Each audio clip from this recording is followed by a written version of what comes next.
Didik TV KPM. Pengelasan organisma, cikgu. Dan dalam segmen ini kita akan fokus kepada 5 kelas vertebrata. Betul tak, cikgu? Betul. Okey, dipersilakan, cikgu. Tapi, ada tapi lagi. Ada tapi lagi? Sebelum kita masuk 5 kelas dalam Okey. vertebrata, kita nak tahu dulu istilah yang akan kita gunakan. Okey, baiklah, Jadi cikgu. istilah yang pertama, istilah baru yang cikgu nak kenalkan ialah Poikiloterma. Poikiloterma. Macam canggih kan? Okey, Ya. apa maksud dia? Agak saintifik ni. Ya, haiwan yang mempunyai suhu badan yang berubah-ubah mengikut suhu persekitaran. Okey, cuba tengok gambar ni. Okey, ini ialah buaya yang sama. Ya. Okey, persekitaran dia ni. Okey, kalau kuning ni maksudnya dia panas. Badan buaya ni pun panas juga. Dia akan berubah, sama. Nampak warna dia sama. Okey. okey. Okey, ini yang pertama. Yang kedua, Homoioterma. Homoioterma. Yes, Okey. iaitu haiwan yang suhu badannya malar, tak berubah dan tak dipengaruhi oleh persekitaran. Okey, contohnya macam kucing ni. Cuba tengok. Kucing ni persekitaran dia lebih sejuk, warna ungu kan? Tapi dia tak berubah. Kalau macam tadi, sama dengan persekitaran. Tapi kalau Homoioterma, dia tak berubah suhunya. Okey. So kita nak tengok lagi pengelasannya pula. Okey. Jadi vertebrata mempunyai tulang belakang. Okey. Kita ada 5 kumpulan di bawahnya, 5 kelas, iaitu ikan, amfibia, reptilia, burung dan mamalia. Sekali lagi, ikan, amfibia, reptilia, burung dan mamalia. Senang tak nak ingat? Senang, cikgu. Tapi cikgu ada tips untuk murid-murid di rumah. Kalau macam susah nak ingat, boleh gunakan akronim yang cikgu cadangkan ni. Okey. Mama Ika ambil roti bom. Mama, mamalia, Ika, ikan, amfibia ambil roti reptilia, bom burung. Boleh ingat tak? Senang tak sekarang? Senang kan? Kalau ikut akronim, kat rumah pun boleh. Kalau kamu nak gunakan akronim lain pun boleh. Okey. Jadi kita akan lihatlah satu persatu. Kita lihat dulu kelas ikan. Okey. Jadi kalau perhatikan, untuk kita tahu ciri-ciri ni, lebih baik kita bahagikan dia kepada yang pertama tadi, Poikiloterma dengan Homoioterma. Kemudian ciri kedua kita lihat bagaimana ia bernafas. Kemudian yang ketiga kita lihat badan dia macam mana. Okey, yang keempat ciri ni kita tengok dia melakukan persenyawaan luar atau dalam. Okey, kemudian yang kelima nak lihat haiwan tersebut bertelur ke beranak. Okey, dan kita ada ciri-ciri khas. Okey, kita lihat yang pertama, ikan. Okey. Ikan. Ya, ikan. Ikan ialah sejenis haiwan Poikiloterma. Maksudnya dia berdarah sejuk. Berdarah sejuk. Ya, Poikiloterma. Poikiloterma. Sini ya, cikgu? Ya, Poikiloterma. Okey. Okey, kemudian macam mana ikan bernafas? Bernafas melalui insang, cikgu? Ya, betul? cuba tengok dekat gambar cikgu tu yang warna purple tu. Yes, itulah insang ikan. Ikan bernafas menggunakan insang. Okey, badan ikan.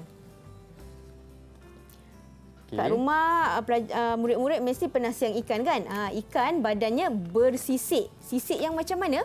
Sisik yang berlendir. Kenapa kena sisik berlendir ya? Kenapa, cikgu? Sebab ikan bila dia nak berenang dalam air tu dia punya rintangannya tinggi. Jadi dengan adanya sisik berlendir memudahkan ikan berenang di dalam air. Betul ya, cikgu? Ya, betul. Okey, kemudian ikan ni melakukan persenyawaan luar atau persenyawaan dalam. Ada yang dah tak ingatlah tu. Okey, istilah persenyawaan luar dan dalam ni kita dah belajar masa tingkatan 1. Okey, ingat semula, okey? Persenyawaan dalam bermaksud percantuman nukleus gamet jantan dengan nukleus gamet betina di dalam badan induk betina. Maksudnya sperma mesti masuk ke dalam badan induk betina untuk disenyawakan.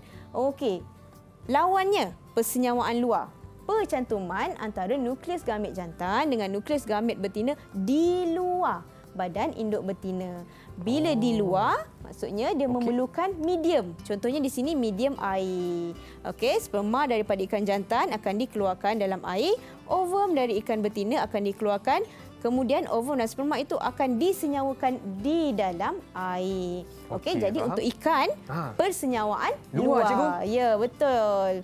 Pandailah Chris ni. Terima kasih, cikgu. Baru cakap terus dah dapat. Okey. Okey. Kemudian setelah melakukan persenyawaan luar, ikan ini dia akan bertelur. Bertelur Jadi, sini. dia bertelur. Bertelur. Okey, jadi salah satu ciri ikan yang tak ada pada kelas lain ialah dia ada sirip dan juga ekor. Sini, Ya, sirip dan juga ekor. Okey. Kenapa ikan ini ada sirip? Sebenarnya sirip-sirip dia ni, Ya. yang atas, yang tepi, Untuk bawah. berenang, cikgu? Ya, untuk berenang. Setiap satu ni ada fungsi tersendiri. Contohnya yang tepi ni, Chris. Ya. Kalau ikan berenang, dia sampai dekat dinding akuarium, Okey. dia akan buka macam ni untuk dia break. Okey. Untuk dia berhenti. Yes. faham. Setiap sirip ni semua ada dia punya fungsi yang tertentu. Okey. Okey, kita pindah yang kedua, kelas yang kedua, amfibia. Amfibia. Okey, macam Baiklah. biasa, first kali kita nak tahu dia ni berdarah sejuk ke berdarah panas. Jawapannya dia poikiloterma. Berdarah sejuk, cikgu? Ya, berdarah sejuk. Maksudnya badan dia, suhu badan dia berubah-ubah mengikut suhu persekitaran. Kalau panas, dia panas. Kalau sejuk, dia sejuk. Okey, poikiloterma. Okey, baiklah. Okey, kemudian macam mana amfibia, contohnya katak ini bernafas? Macam mana? Okey, jadi amfibia ni sebab kita tahu dia boleh hidup dua alam. Okey? Ya. Jadi dia bernafas pun special sikit. Special, Pada peringkat anak, dia bernafas melalui insang. Tapi bila dah dewasa, dia akan menggunakan paru-paru dan juga kulit yang lembab. Dia ada dua. Ada dua. Okey, kenapa? Kenapa nak kena guna peparu dengan kulit yang lembab? Okey. Kenapa, cikgu? Sebenarnya katak ni dia punya amfibia lah. Dia punya peparu dia sangat ringkas. Kalau hanya guna peparu saja tak cukup oksigen untuk kegunaan dalam badan. Jadi dia mesti gunakan Insang juga. dia gunakan peparu dan kulit yang lembab. Okey, Insang faham. masih peringkat anak. Okey. Okey, kemudian badannya macam mana? Pernah tak tersentuh katak? Pernah, cikgu. Geli. Geli kan? Dia sebab apa? Kulit dia dilitupi oleh lembab. kulit yang lembab. Okey, kulit yang lembab warna kuning. Okey. Okey, dan katak ini juga melakukan persenyawaan luar sama macam ikan tadi. Okey, persenyawaan luar sama macam ikan, maksudnya yang warna pink. Warna Okey. pink. Okey. Dia persenyawaan luar maksudnya dia memerlukan medium, air lah. Air. Untuk melakukan persenyawaan. Okey, setelah melakukan persenyawaan luar, katak ni dia akan bertelur juga di dalam air. Warna biru. Okey, bertelur. Ya, bertelur. Okey, tadi cikgu kata special kan amfibia ni. Dia boleh hidup di darat dan di air. Warna purple pula. Okey, jadi murid-murid boleh lihat cikgu kelaskan dia ni, ciri-ciri dia ni dengan pelbagai warna tu semuanya ada fungsi-fungsi dia sendiri supaya kamu cepat ingat. Betul, Okey, kita pergi kelas yang ketiga, reptilia. Okey, poikiloterma ke homoioterma? Sama kan? Okey. Okey, dia ialah jadi poikiloterma. Poikiloterma. Ya, maksudnya suhu badannya berubah-ubah mengikut suhu persekitaran. Okey. Okey, kemudian macam mana dia bernafas? Okey, reptilia bernafas menggunakan paru-paru. Okey, dia ada paru-paru ya. Baiklah, cikgu. Dia ada paru-paru. Kemudian macam mana kulit dia? Ya, kulit dia tu reptilia Kulit keras, ni. cikgu? Sini. Ya, kulit dia tu berkulit keras. Dia berkulit keras. Dia dekat flip dia tu. Berkulit keras warna kuning. Bersisik dan berkulit Yes, keras. bersisik macam ular juga. Okey. Bersisik dan berkulit keras. Okey. Okey, kemudian dia melakukan persenyawaan dalam. Dalam cikgu? Ya, persenyawaan dalam yang warna pink. Okey. Okey, melakukan persenyawaan dalam. Seterusnya, reptilia ini dia bertelur. Telurnya macam mana? Telurnya Yang bercengkerang lembut. bercengkerang lembut. Maksudnya, okey, telur penyu ni kalau kita boleh senang saja kita nak koyak dia untuk nampak dekat bahagian dalam telur. Baiklah. Okey. Seterusnya ialah kelas burung. Okey. Burung dia ialah jenis Homoeotherma. Homoeotherma. Yes, maksudnya dia berdarah sejuk. Suhu badan dia tidak dipengaruhi oleh persekitaran. Okey. Kemudian macam mana dia bernafas menggunakan paru-paru. Berparu. Yes. Menggunakan paru-paru. Kemudian badannya macam mana? Dilitupi bulu pelepah je. Ya, semua burung mesti ada bulu pelepah. Okey. Untuk dia, bulu pelepah ni sebenarnya boleh membantu dia untuk memanaskan badan. Okey, jadi burung juga melakukan persenyawaan dalam. Maksudnya, percantuman antara gamit jantan dengan gamit betina berlaku di dalam badan betina. Okey, seterusnya burung setelah melakukan persenyawaan dalam, dia akan menghasilkan telur yang bercengkerang keras. Macam telur ayam kan di rumah kan. Kalau kita nak masak tu agak keras, baru kita kena kuat sikit kita ketuk baru dapat pecahkan. Okey, antara ciri-ciri special pada burung ini dia ada kaki yang bersisik dan juga dia ada sayap. Okey, sayap atau kita panggil kepak lah. Okey, memang tak semua. Sorry cikgu. Terjatuh pula. Okey, memang tak semua burung ini dia boleh terbang, tapi dia pasti ada kepak. Okey, seterusnya mamalia. Okey, haiwan mamalia ini dia ialah jenis Homoeotherma. Okey, Homoeotherma. Yes, Homoeotherma. Kemudian dia bernafas menggunakan paru-paru. Paru-paru. Yes. Badannya macam mana pula? Contohnya kucing. Cuba kamu bayangkan kucing. Badan dia ada bulu cikgu? Ada bulu atau rambut. Ya, betul. Okey, kemudian haiwan-haiwan mamalia ini melakukan persenyawaan dalam. Maksudnya, percantuman antara nukleus gamit jantan dengan nukleus gamit betina berlaku di dalam badan betina.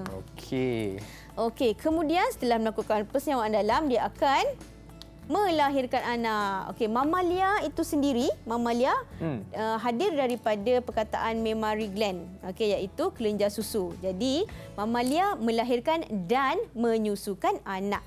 Okey. So, dah faham ke belum ni? Faham cikgu?